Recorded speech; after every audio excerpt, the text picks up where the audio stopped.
Hello everybody, welcome to Van Loon's. How do you like our new big top? Yeah, we're pretty excited about this. So you might remember we had a big white shade clothed area up here, which blew down a couple of few weeks ago. We had, that stormy weather, a few stormy nights over the last kind of month. Got a bit of a rip, got a bit more of a rip, and then we came up one morning and it was a great big section was down. So we had planned to redevelop this area anyway, but we were going to do it next year. So, sometimes plans have a way of happening without you kind of planning them. So this area we have got earmarked to build a shed, a nice big workshop space. But in the meantime, till we can get that organised, we're going to enjoy having the Van Loon's Big Top, we've nicknamed it. So that'll work out well for us. So thank you for coming along today. My name is Heidi for our No Dig workshop. No Dig gardening is something that we're really quite passionate about at Van Loon's. For those regular faces, and there are many of you here today, will know that we've had vegetable gardens in the nursery a lot, and they always are No Dig veggie gardens. We love them because you don't need a spade and because they're completely portable, movable, you can do them anywhere. They don't need to take up a lot of depth or space, so they're really, suitable for every type of garden or position that you could imagine. So the principle has been around for a long time, and I first got onto it through a book that was at my mother-in-law's house by Esther Dean. Does anybody remember her from the 70s? A bit of a pioneering old hippie lady that loved to grow her veggies, and she used this no dig principle, and she was very loose about the whole thing, and she would just pile up leaves and compost and straw in heaps in the garden, without really too much structure, and plant things into it. Realised how well they grew, and the movement really kind of kicked off from there. So it's all about a layering system. If anybody can make lasagna, you can do a no-dig garden without any trouble at all. It's a very similar principle. So we're going to make up a little mock-up today using my trusty box here, which we'll just pretend is something like the raised garden bed I've got down here. Now, a no-dig garden can take any kind of shape or form that you like. So it can be something structured like the galvanised beds that we sell, and you see this kind of thing around in lots of configurations. It can be galvanised, colour bond, they can be slatted bits of wood that you put together. In one of our previous houses at home, we made one up using just better bricks. We didn't even mortar them together, we just kind of stacked them around. It's really just anything to hold all your components in place so that it doesn't spill out. So it can be as loose and organic or as neat and tidy as your personality dictates, really.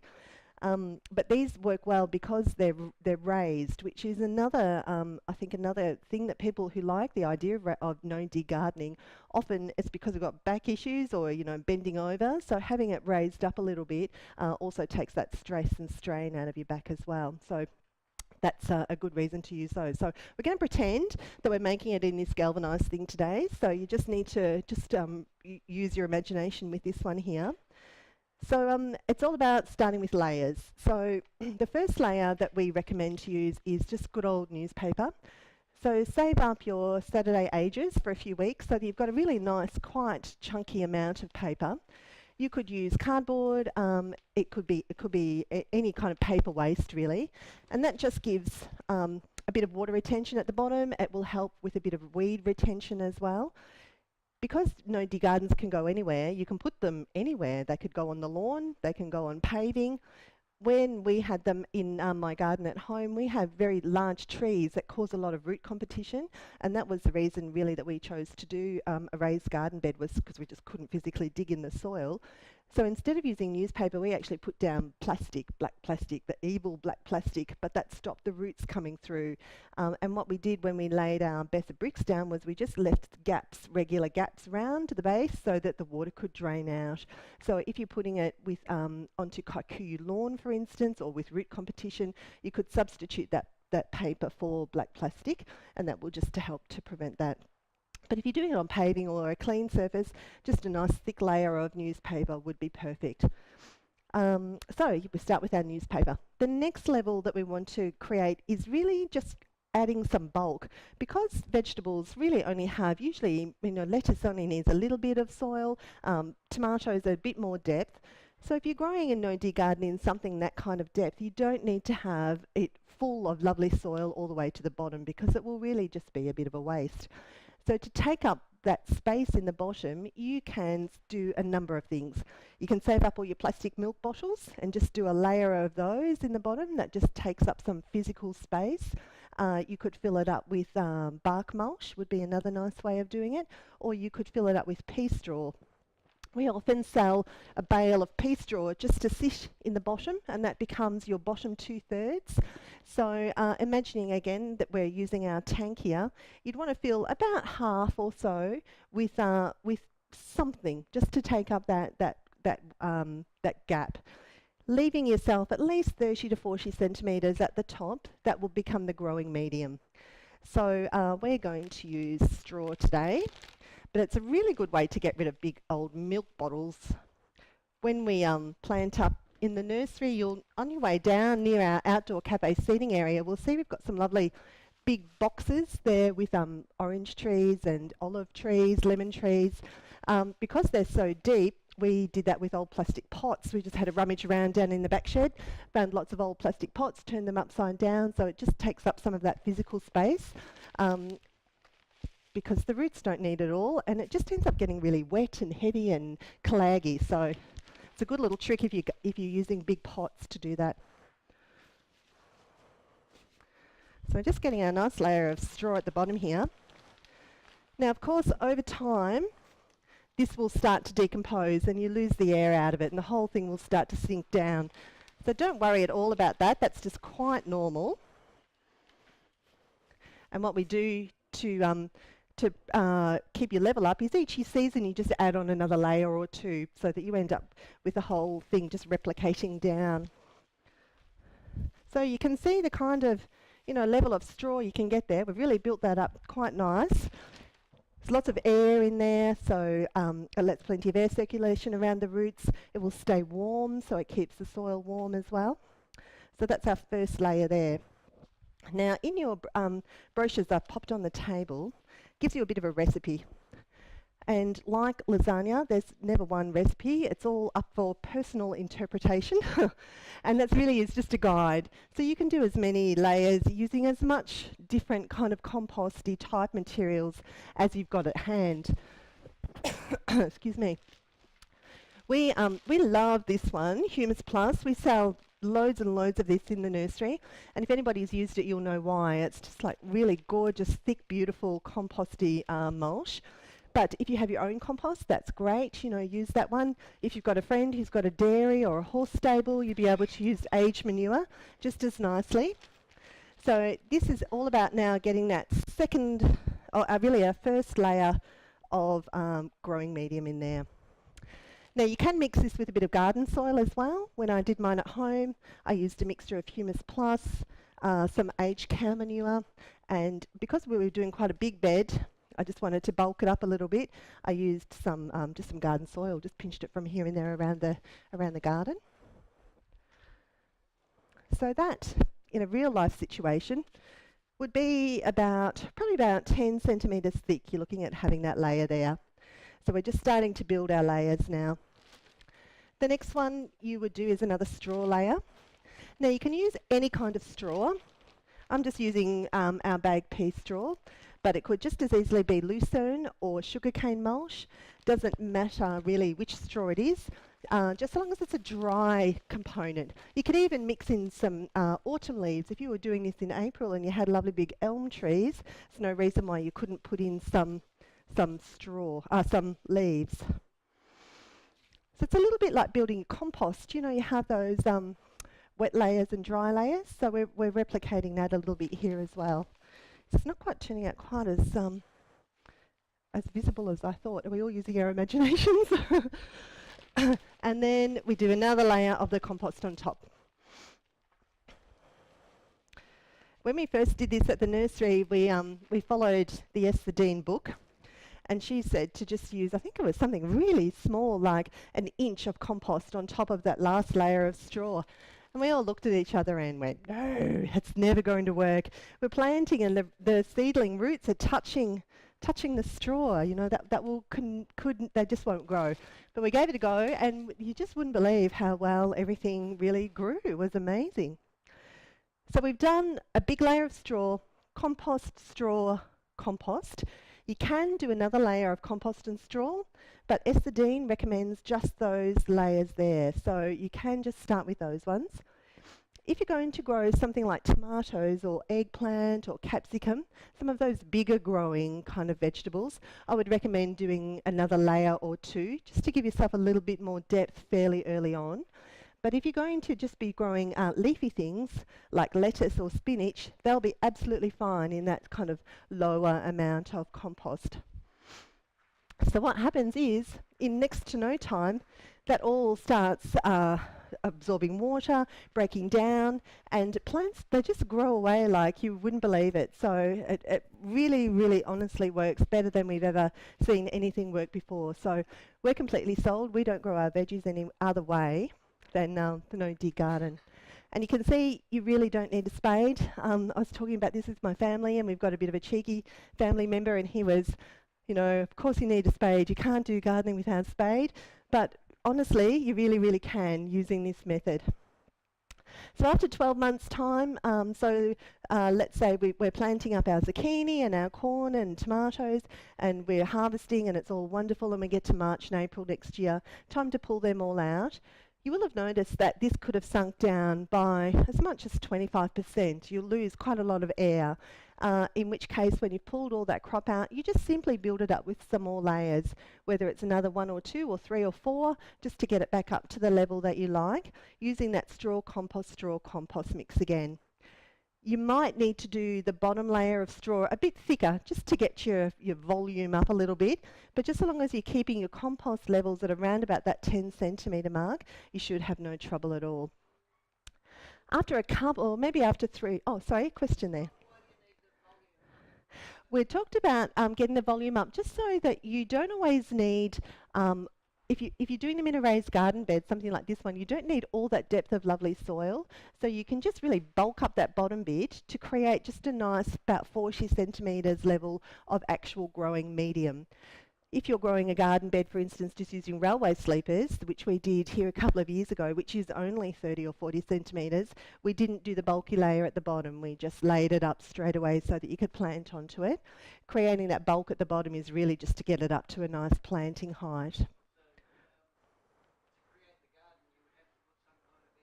Yeah, you would. So you can do it a couple of ways. It can be a free-form, loose free-form, anywhere in the garden, or you can use structures like the galvanised one we've got here, or sleepers or bricks.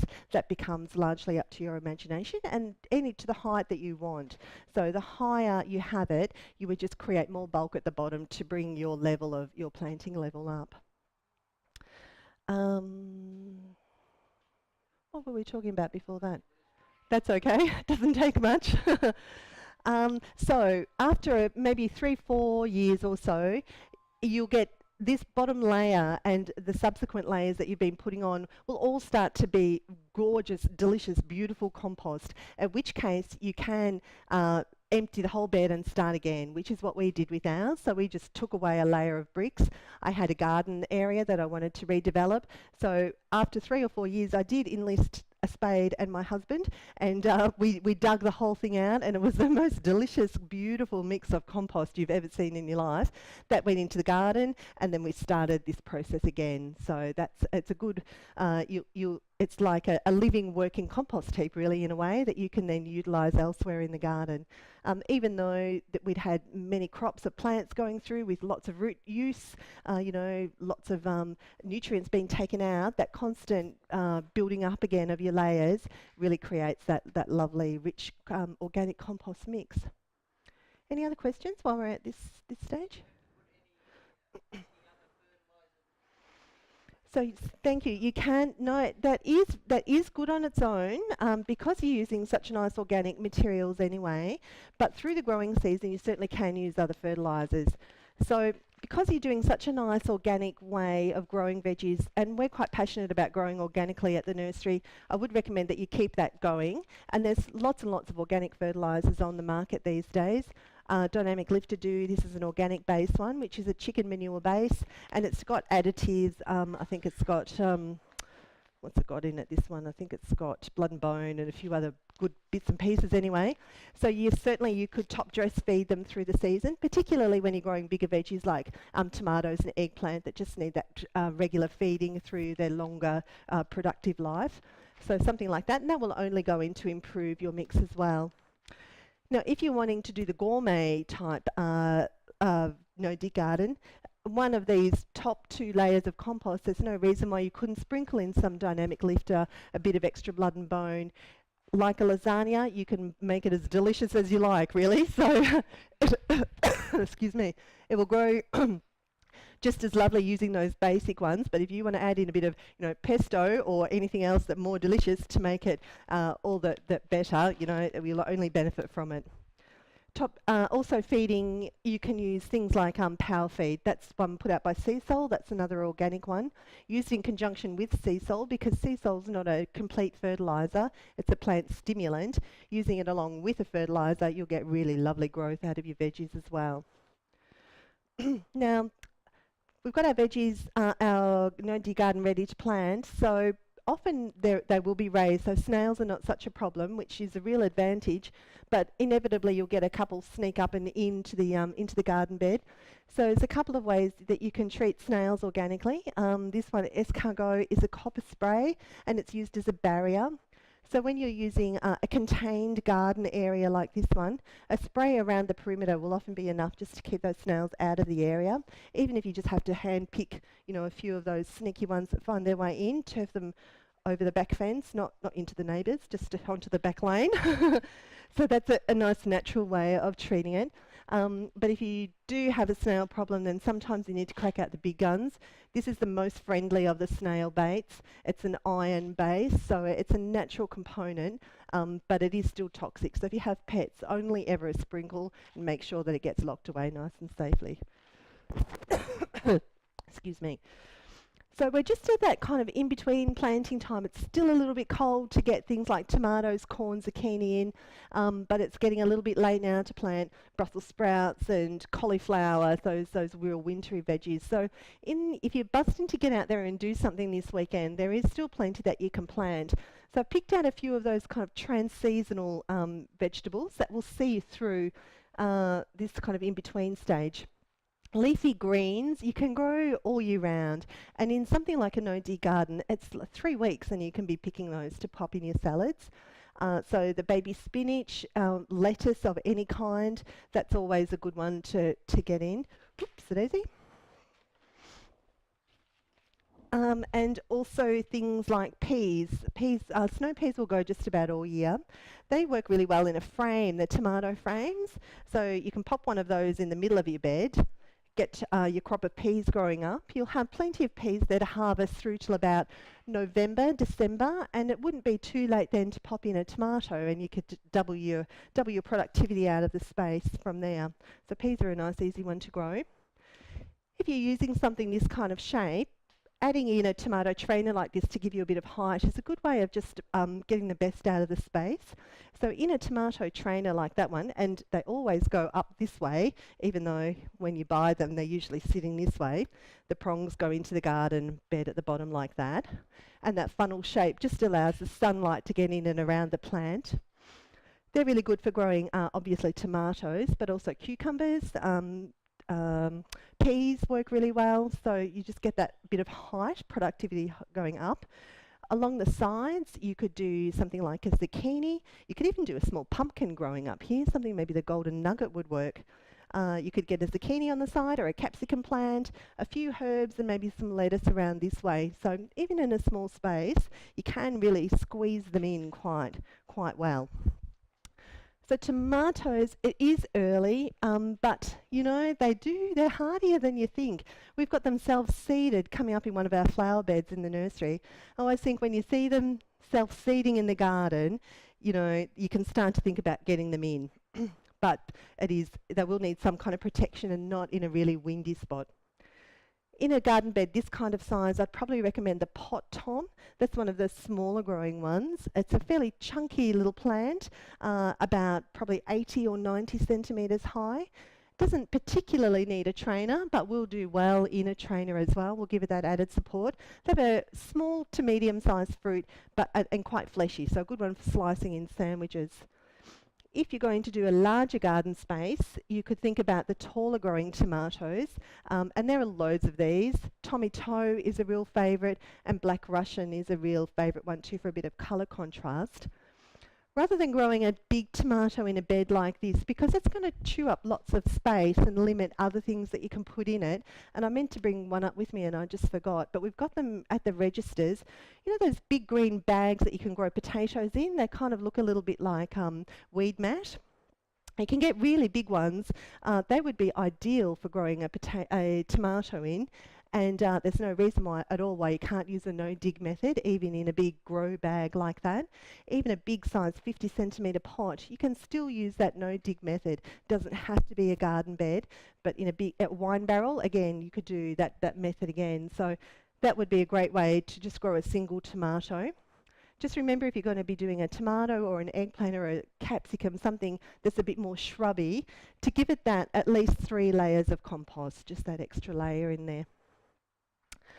Rhubarb works really well. We had an amazing rhubarb in our garden because it holds so much moisture with that straw. Rhubarb love to have plenty of water, so they were just so beautiful and lush. So rhubarb works a treat, and strawberries you'll find will work really well too. Particularly, as you should, mulch with a layer of straw on top. Keeping a nice thick layer of straw will just keep your strawberries nice and clean and slows down the snail traffic as well, because they like to have a nibble on strawberries, as do Labrador dogs and and birds and 4-year-old children and everybody. So there's high stiff competition for strawberries. Now, question. Thank you.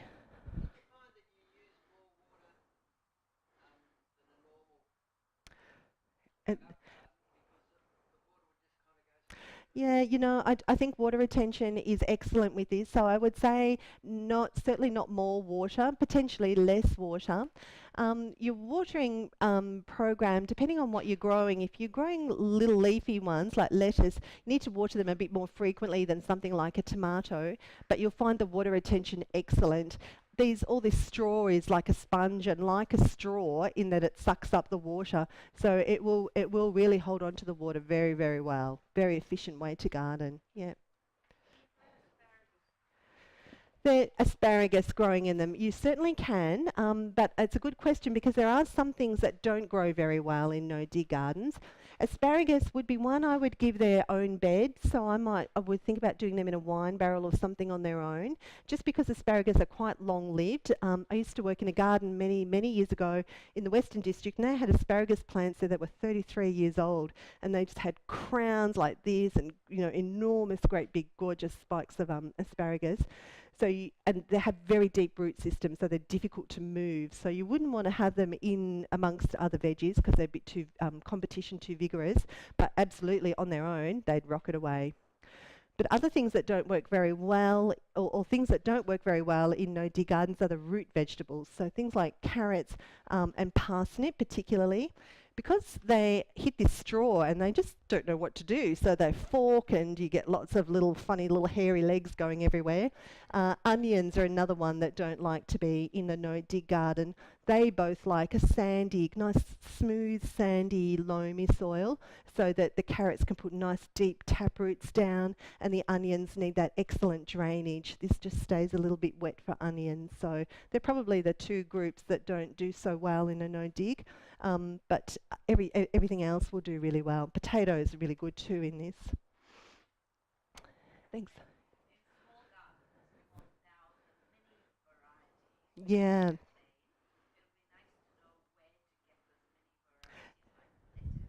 Yeah, they'll start coming through every week now. Our seedling growers are putting more and more variety as available. So we've got the pot tom has just appeared. We get mini iceberg lettuce will come through. So there are quite a lot of little mini veggies. By the middle of September to the end of September, we'll have our full range in, and there will be plenty of those things to choose from. So yeah. Just got to hang on another few weeks till the weather starts to warm up a little bit. uh. Any other questions? Yeah, I've got a question. Yeah. With the tomatoes, are they all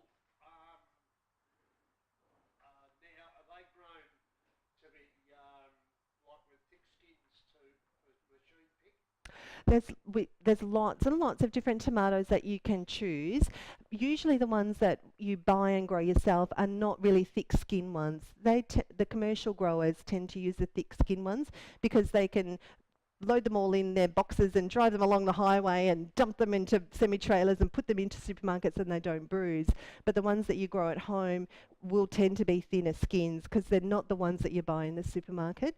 But there are some thicker skins. So the pot tom, this little guy, that does have it's a fleshier tomato all over and does have a little bit of a thicker skin.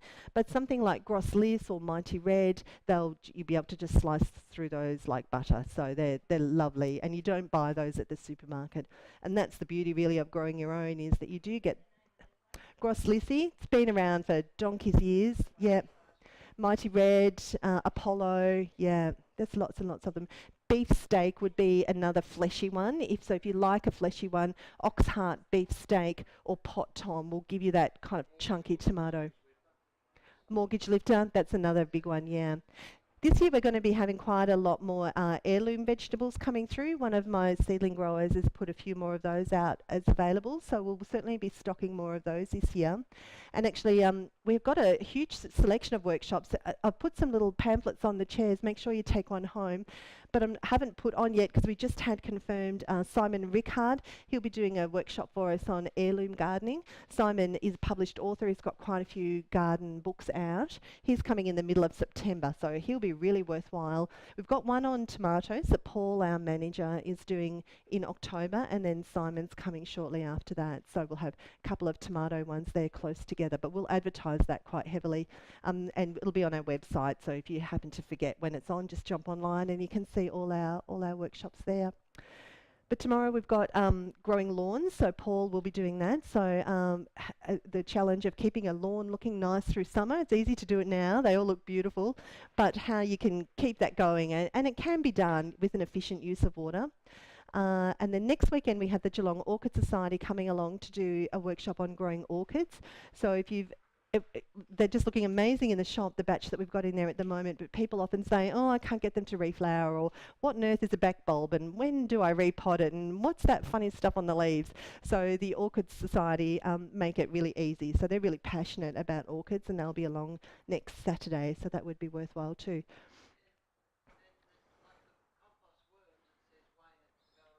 Mm. It will be here. These are all workshops here, but we've just outsourced some of the people to do them. So, yeah, Wayne, I don't know, do you grow compost worms? What do you breed them, I suppose? We buy you can buy compost worms in the nursery, and he'll be coming along to do a talk on those. We've got a lady doing a talk about keeping chickens, permaculture, beekeeping, gift wrapping closer to Christmas. So there's a little bit of something for everyone. So it's excited. We love spring at the nursery, and we love to keep everybody inspired as well. So, yeah.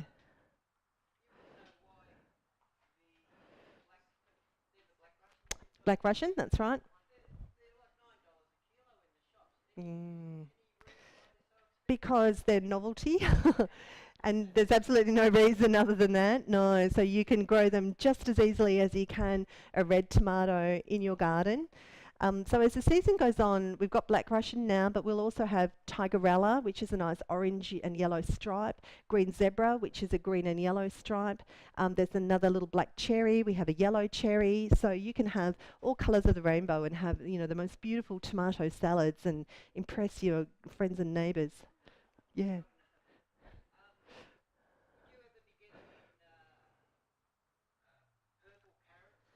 Mm-hmm. So you can buy purple carrots as seed. We have them in stock at the moment.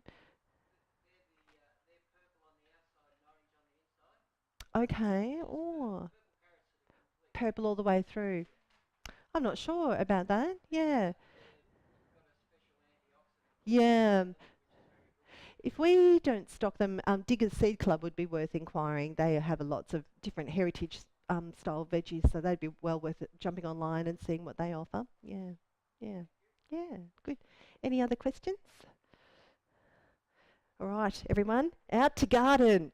It's a nice weekend. Tomorrow's going to be even better. So, yeah, it's a good time of year for it. So thank you very much for coming along, and I hope you enjoy your weekend and enjoy the spring. Thanks very much. Thank you.